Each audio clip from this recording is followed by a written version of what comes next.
वर्णों का जो व्यवस्थित समूह होता है इसको ही हम वर्णमाला कहते हैं। व्यवस्थित समूह से मतलब क्या होता है बच्चों, जैसे कि वर्णमाला में स्वर भी होते हैं, इसके अलावा व्यंजन भी होते हैं। अब व्यंजनों में बात करेंगे तो स्पर्शी व्यंजन होते हैं, अंतस्थ व्यंजन होते हैं, ऊष्म व्यंजन होते हैं, इसके अलावा संयुक्त व्यंजन होते हैं। तो इनका जो एक व्यवस्थित समूह होता है वर्णमाला में, इसको ही हम क्या बोलते हैं, वर्णमाला। मतलब वर्णों के व्यवस्थित समूह को वर्णमाला कहते हैं। ठीक है। तकनीकी शब्दावली आयोग नई दिल्ली के द्वारा 52 वर्णों का निर्धारण किया गया है। ठीक है। तकनीकी शब्दावली आयोग ने 52 वर्णों को रखा है वर्णमाला में, तो ये बात भी आपको याद रखना है। अब ये 52 वर्णों में कौन कौन से वर्ण आते हैं यह अभी हम आगे डिस्कस करेंगे। ठीक है।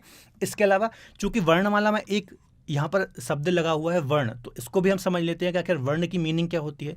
तो देखिए, किशोरी दास वाजपेयी के अनुसार वर्ण वह छोटी से छोटी इकाई है जिसको टुकड़ों में तोड़ा नहीं जा सकता। ठीक है। तो इसको ही हम क्या बोलते हैं, वर्ण।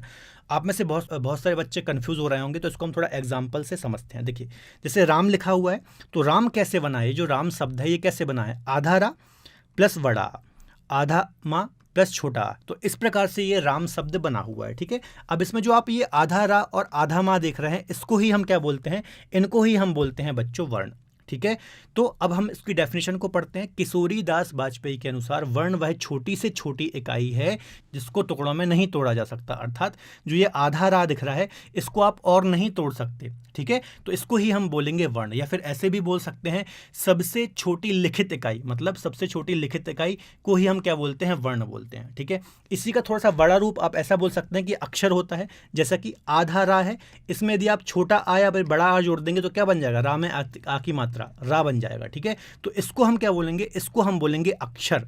ठीक है। तो ऐसा भी हम बोल सकते हैं सबसे छोटी जो मौखिक इकाई होती है वो अक्षर होती है।